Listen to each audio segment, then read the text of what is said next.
kasih saudara, kembali bersama saya Manisa Putri dalam Kompas Pekalongan. Kita beralih ke informasi lain. Saudara, setelah 2 bulan di karantina dan menjalani uji swab sebanyak 14 kali, warga OTG COVID-19 akhirnya dinyatakan sembuh. 2 hasil swab terakhir dinyatakan negatif COVID-19. Kamis siang telah diperbolehkan pulang dan bertemu keluarganya. Romli, 40 tahun, warga Bantar Kaung, Kabupaten Brebes yang menjadi orang tanpa gejala atau OTG positif COVID-19 yang dikarantina sejak 2 bulan lalu, akhirnya dinyatakan sembuh. Romli telah menjalani 14 kali uji swab, 12 kali dinyatakan positif, dan 2 kali uji swab terakhir dinyatakan negatif. Romli merupakan alumni jamaah Goa Sulawesi Selatan yang tertular COVID-19 bersama sejumlah jamaah tabligh lainnya. Namun Romli merupakan OTG yang paling lama di karantina, sementara sejumlah rekannya telah dinyatakan sembuh sebelumnya. Ia menjalani karantina di Komplek Asrama Haji Islamic Center Brebes karena hasil rapid test dan swab dinyatakan positif namun tanpa gejala dan tanpa keluhan. Romli mengaku bersyukur dan berterima kasih kepada tim medis RSUD Brebes yang memantau perkembangannya. Alhamdulillah, asbab doa ya dari teman-teman yang lain, mungkin saya di sini diberikan sabar oleh Allah Subhanahu Wa Taala. 2 bulan ya, Mas? Iya, di sini 2 bulan lebih. Berapa kali berarti swabnya? Swabnya kita 14 kali ya. Oke, Mas, nanti kalau pulang, Mas, apa nih yang akan dilakukan di rumah nih? Insya Allah ya kita mungkin pertama-tama kita istirahat lah, sesuai protokol yang dianjurkan oleh pemerintah. Kepala Dinas Kesehatan Kabupaten Brebes Dr. Sartono mengatakan, Romli telah dinyatakan sehat dan sudah diperbolehkan pulang untuk bertemu keluarganya.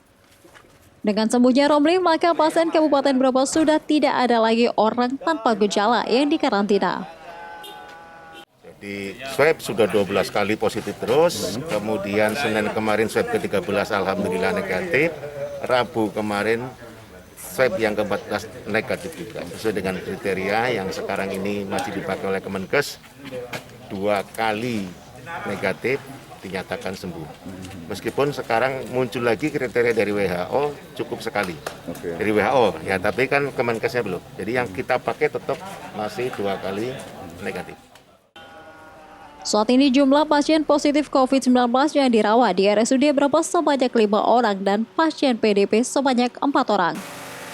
Sejumlah petugas damkar dan PMI Brebes melakukan penyemprotan disinfektan di lokasi karantina COVID-19 di Komplek Asrama Haji Islamic Center Brebes. Liliato, Kompas TV, Brebes. Ya, saudara, Kejaksaan Negeri Semarang berhasil menangkap DPO pemalsu tanda tangan dengan nilai kerugian ratusan juta rupiah. Namun saat di rapid test ternyata terdakwa reaktif COVID-19 dan langsung dikarantina di rumah dinas Wali Kota Semarang.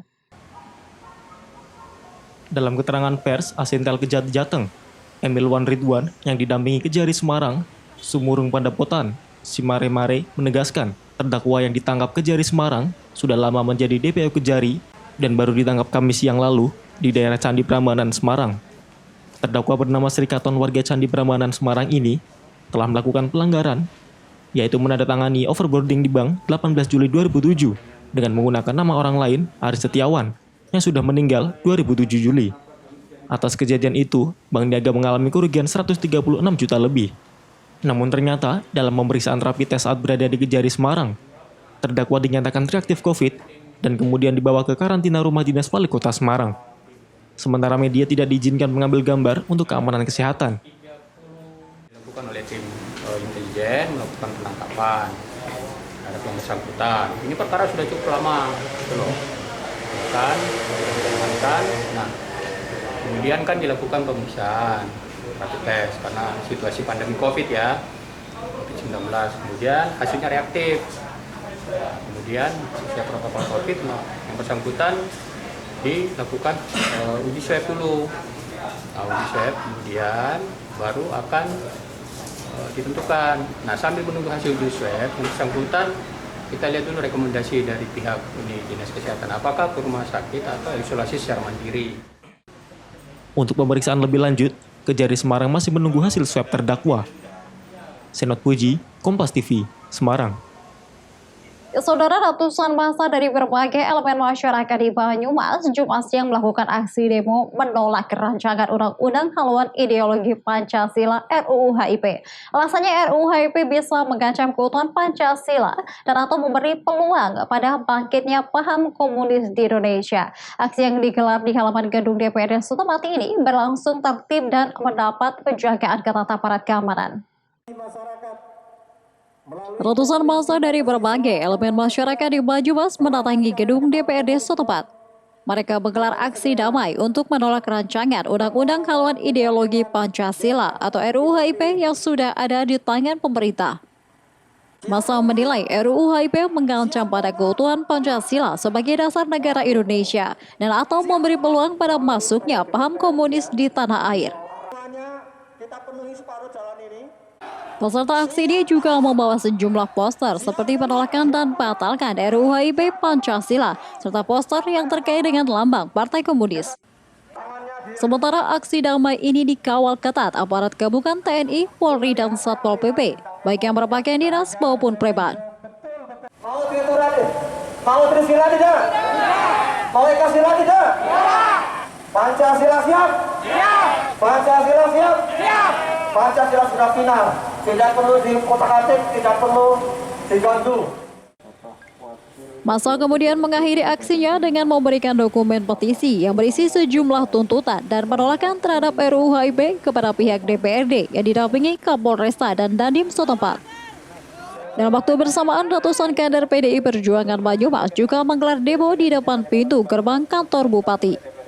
Massa simpatisan partai berlambang banteng moncong putih ini meminta agar aparat kepolisian mengusut tuntas pembakaran bendera partainya saat terjadi aksi massa di gedung DPR RI Jakarta beberapa waktu lalu. Kami mendukung Polri untuk mengusut tuntas kasus pembakaran bendera yang di Jakarta dan diproses sesuai dengan hukum yang berlaku di Indonesia. Meski terjadi aksi demo dua kelompok yang berseberangan dan jaraknya cukup berdekatan, namun tidak terjadi benturan. Aparat keamanan berhasil memisahkan dua kelompok massa ini dengan menyediakan 2 titik untuk menggelar aspirasinya. Harsono, Kompas TV, Banyumas. Ya saudara, inovasi membuat robot untuk membantu penanganan COVID-19. Jangan kemana-mana, informasinya sejenak berikut ini.